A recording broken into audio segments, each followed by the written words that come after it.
1519년 12월 16일이었습니다. 중종 14년이었습니다. 한 사람이 사약을 받았습니다. 나이 38세였습니다. 그는 시 한 편을 남기고 떠났습니다. 임금을 어버이같이 사랑하였고 나라를 내 집같이 걱정하였다.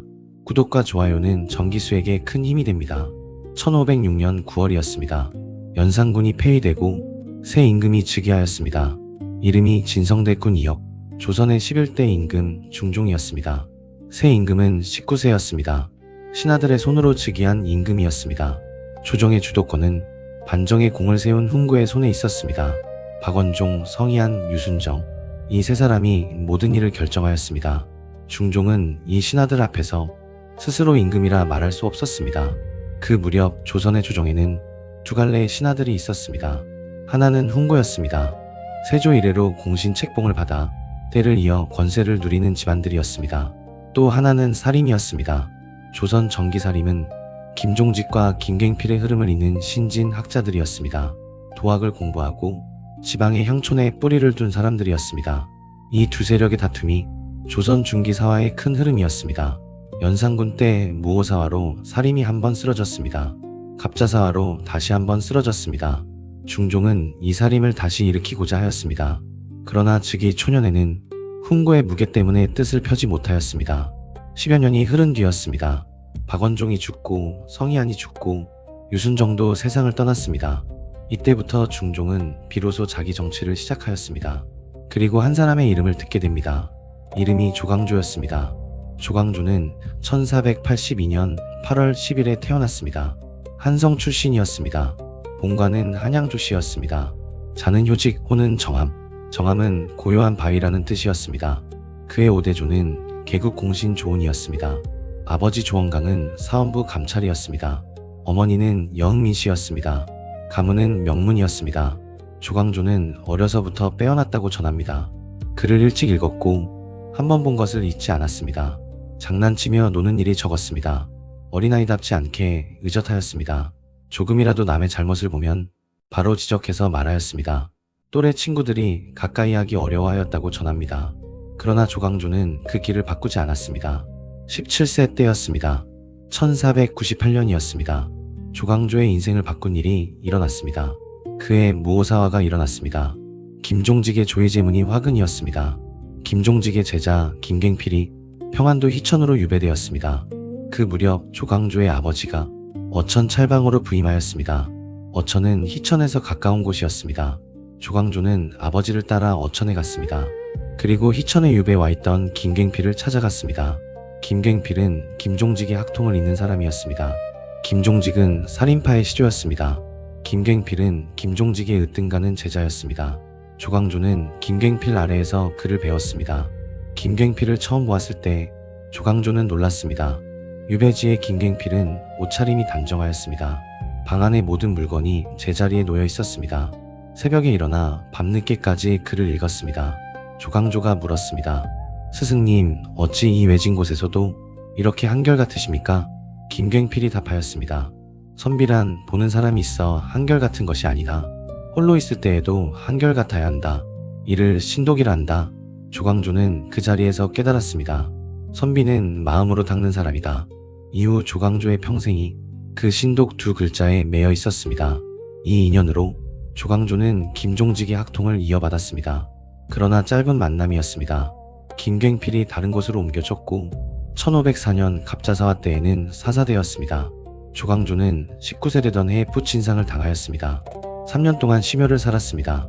그 뒤로도 조광조는 스승의 가르침을 잊지 않았습니다. 홀로 글을 읽고 도학을 닦았습니다. 사람들은 그를 두고 광인이라 불렀습니다. 미친 사람이라는 뜻이었습니다. 화태라고도 불렀습니다. 화를 잉태한 사람이라는 뜻이었습니다. 무오사화와 갑자사화가 연이어 일어난 뒤 사림에 가까이 가는 것은 화를 부르는 일이었습니다. 사람들이 조광조를 멀리하였습니다. 그러나 조광조는 흔들리지 않았습니다. 1510년이었습니다. 조광조의 나이 29세였습니다. 진사시험의 1등 곧 장원으로 합격하였습니다. 성균관에 들어갔습니다. 성균관에서도 조광조의 모습은 한결같았습니다. 함부로 말하지 않았습니다. 관대를 벗지 않았습니다. 종일토록 단정하게 앉아서 손님을 대하듯이 하였습니다. 이를 본받는 유생들이 점차 늘어났습니다. 조광조를 따르는 무리가 성균관에 생겼습니다. 1515년 여름이었습니다. 조광조의 나이 34세였습니다. 성균관 유생들의 추천을 받아 육품직 조지서 사지에 올랐습니다. 같은 해 가을이었습니다. 알성시라는 별시가 열렸습니다. 임금이 직접 출제하는 시험이었습니다. 조광조는 그 자리에서 을과 수석으로 급제하였습니다. 이때 중종이 조광조의 글을 직접 보았습니다. 새 임금은 그 글을 읽고 한참을 머물렀다고 합니다. 이런 글을 일찍이 본 적이 없었습니다. 글의 내용은 임금이 어떻게 다스려야 하는가에 관한 것이었습니다. 세상의 임금은 천명을 받은 사람이다. 임금이 바르면 신하가 바르고 신하가 바르면 백성이 바르다. 이것이 조광조의 정치 철학이었습니다. 중종은 이 사람이 누구인지를 물었습니다. 신하들이 답하였습니다. 조광조라 하옵니다. 김갱필의 제자이었고 이번에 처음 급제하였습니다. 조광조는 사간원 정원이 되었습니다. 임금에게 바른 말을 하는 자리였습니다. 이어 사원부 지평이 되었습니다. 신하들의 부정을 살피는 자리였습니다. 이어 홍문관 부제학이 되었습니다. 그리고 1518년 대사원이 되었습니다. 사원부의 우두머리 종이품 자리였습니다. 조광조의 나이 36세였습니다. 중앙관직에 나선 지 3년이 채 되지 않은 때였습니다. 조선 역사상 이렇게 빨리 대사원에 오른 사람은 거의 없었습니다. 중종이 조광조를 그만큼 신임한 것이었습니다.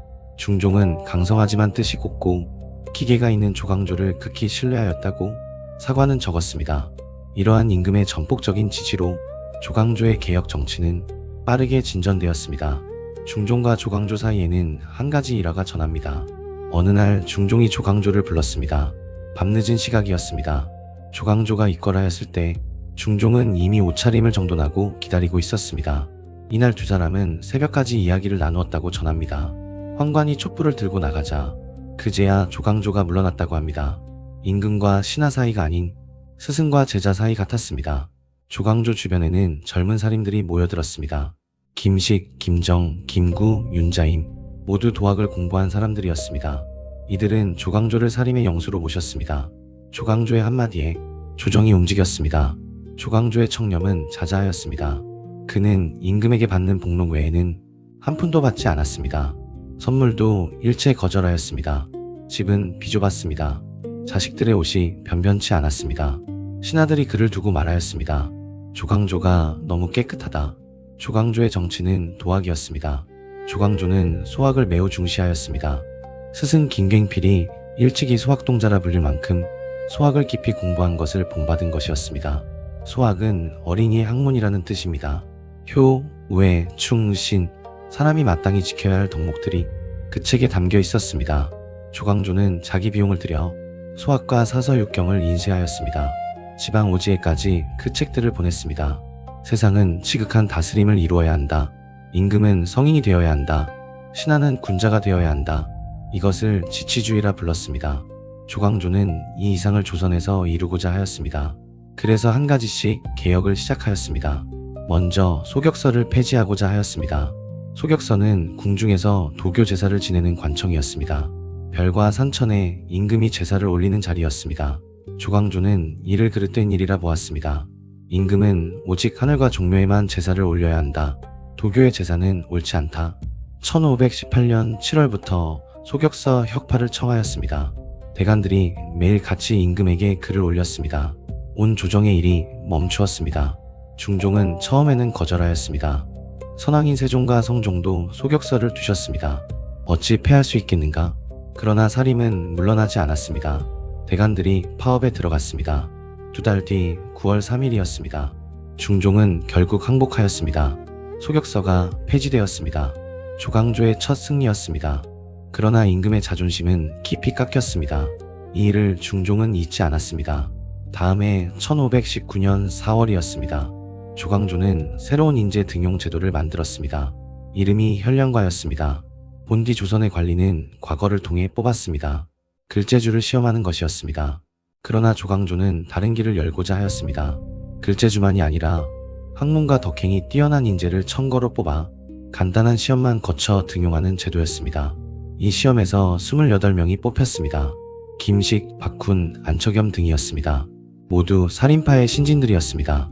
조광조는 이들을 조정의 주요 자리에 앉혔습니다. 살인의 세력이 이때 크게 늘었습니다. 훈고의 신하들은 위기감을 느꼈습니다. 이대로 두면 사림이 조정을 장악한다. 조광조는 또 한 가지 일을 시도하였습니다. 이름이 향약이었습니다. 향약은 마을의 자치 규약이었습니다. 중국 송나라의 여시향약을 본받은 것이었습니다. 좋은 일은 서로 권하라. 잘못은 서로 바로잡으라.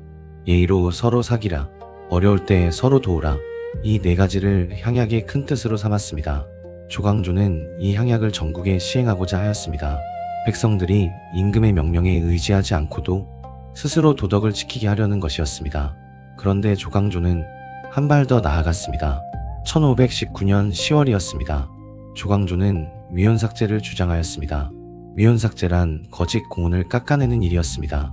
1506년 중종 반정 때 공을 세운 사람들이 전국 공신에 봉해졌습니다. 모두 117명이었습니다. 조광조는 그 가운데 자격이 없는 자가 많다고 하였습니다. 실제로 거사에 가담하지 않은 사람도 공신으로 이름이 올라 있었습니다. 조광조의 주장은 공이 없는 76명의 공신호를 깎아내자는 것이었습니다. 전체 전국 공신의 4분의 3에 해당하는 숫자였습니다. 이 주장은 훈고의 뿌리를 흔드는 일이었습니다. 중종 자신도 반정으로 임금이 된 사람이었습니다. 반정의 명분이 위태로워졌습니다. 중종은 강하게 반대하였습니다. 훈고의 대신들도 반대하였습니다. 그러나 조광조와 사림은 물러나지 않았습니다. 매일 같이 임금에게 글을 올렸습니다. 11월 11일이었습니다. 중종은 결국 윤화하였습니다. 76명의 공신호가 깎였습니다.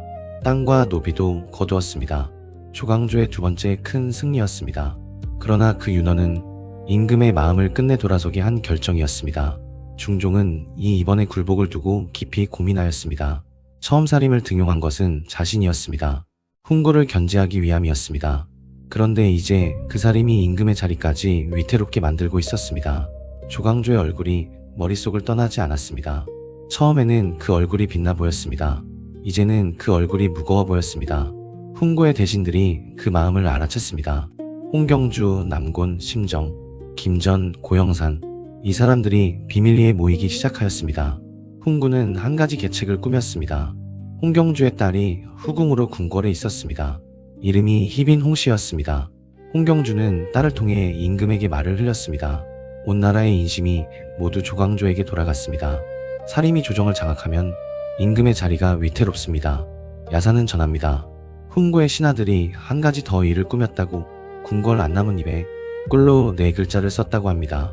주초이왕, 달릴주, 달물초, 할위, 임금왕. 주와 초를 합치면 조자가 됩니다. 조광조가 임금이 된다는 뜻이었습니다.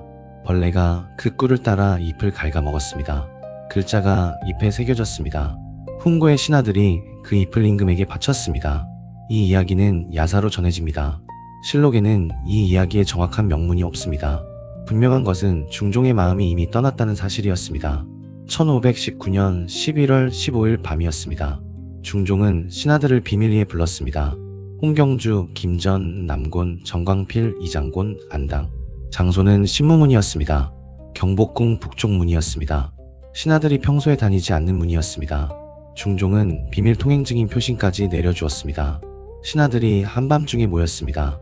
중종은 한 장의 명단을 내놓았습니다. 조광조, 김식, 김정, 김구, 윤자임, 박세희 모두 사림의 핵심 인물들이었습니다. 이들을 옥에 가두라. 신하들이 놀랐습니다. 정광필이 말하였습니다. 임금께서 어찌 갑자기 이러십니까? 그러나 명령은 이미 내려져 있었습니다. 병사들이 경복궁으로 들어갔습니다. 사림의 신하들이 한밤중에 끌려 나왔습니다. 조광조도 그 자리에서 체포되었습니다. 훗날 사과는 적었습니다. 훈고의 모함도 있었으나 이는 결국 임금이 직접 일으킨 사화였다. 이 일을 후세 사람들은 기묘사화라 불렀습니다. 1519년이 기묘년이었기 때문입니다. 조광조는 옥에 갇혔습니다. 체포된 조광조는 옥에서도 한마디 말이 없었습니다. 다만 조용히 임금의 처분을 기다렸습니다. 이때 정광필이 거듭 임금에게 청하였습니다. 조광조의 죄는 죽일 만한 죄가 아니옵니다. 사림의 영수를 죽이는 일은 훗날 두고 화가 됩니다. 남곤도 처음에는 사사를 반대하였다고 전합니다. 처음에는 사사가 아닌 유배로 결정되었습니다. 정광필 등 일부 신하들이 조광조의 목숨만은 살려야 한다고 청하였기 때문입니다. 조광조는 전라도 능주로 유배되었습니다. 지금의 화순군이었습니다. 능주는 한양에서 천리 길이었습니다. 조광조는 끌려가는 길에서도 의젓하였습니다. 길 옆 백성들이 그를 알아보고 울었다고 전합니다. 능주에 도착한 조광조는 한 칸짜리 초가에 머물렀습니다. 글을 읽고 시를 지었습니다. 유배지의 조광조도 한양에 있을 때와 다르지 않았습니다. 신독 그 두 글자였습니다. 그러나 한 달 뒤 임금의 마음이 다시 한번 바뀌었습니다. 1519년 12월 16일이었습니다. 금부도사 유엄이 사약을 들고 능주에 도착하였습니다. 조광조는 사약을 받기 전 유엄에게 물었습니다. 조정의 일이 어찌 되어 가고 있는가? 유엄이 답하지 못하였습니다. 조광조는 사약을 받기 전 시 한 편을 지었다고 전합니다. 임금을 어버이같이 사랑하였고 나라를 내 집같이 걱정하였다.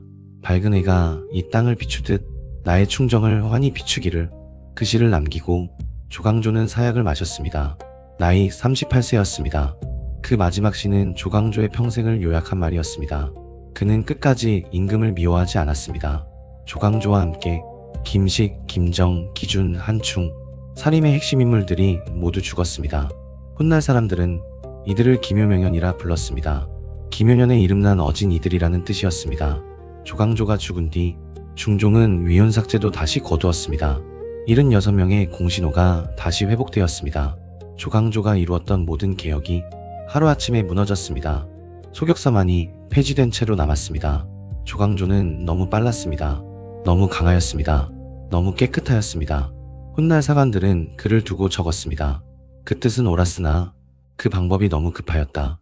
도학을 이루려는 마음은 컸으나 임금의 마음을 헤아리지 못하였다. 조광조에 대한 평가는 오늘날까지도 갈립니다.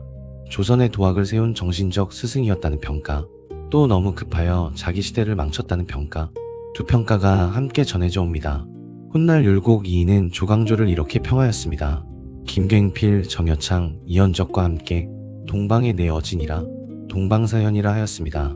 그러나 조광조의 이름은 거기서 끝나지 않았습니다. 48년이 지난 1567년이었습니다. 중종의 손자 선조가 즉위하였습니다. 선조는 즉위 다음 해에 조광조를 신원하였습니다. 영의정으로 추증하였습니다. 시호를 문정이라 내렸습니다. 문정, 글로 백성을 다스리고 고듬을 지켰다는 뜻이었습니다. 광해군 때에는 조광조의 위패가 문묘에 모셔졌습니다. 공자와 함께 조선의 선비들이 우러러보는 자리였습니다. 신하로서 받을 수 있는 가장 높은 영예였습니다. 그가 죽은 지 이미 90여 년이 지난 뒤의 일이었습니다. 훗날 사림은 조광조를 도학의 아버지라 불렀습니다. 조선 성리학의 흐름이 조광조에서 시작되었다고 하였습니다. 그리고 조광조의 학통을 이은 사림은 선조대에 이르러 다시 일어섰습니다. 조선의 정치를 이끌어가게 됩니다. 조광조 한 사람의 죽음이 사림을 한 세대에 늦추었으나 사림의 흐름 자체를 끊지는 못한 것이었습니다. 너무 깨끗해서 죽은 남자, 너무 빨라서 잃은 남자, 임금의 두터운 신임으로 일어났다가 그 임금의 손에 다시 쓰러진 남자, 38년의 짧은 인생, 4년의 짧은 정치, 그러나 그 짧은 시간에 한 시대의 정신을 새겼습니다. 조광조의 짧고 빛났던 38년이 조선의 한 시대를 깊이 흔들고 한 시대의 이름이 되었습니다.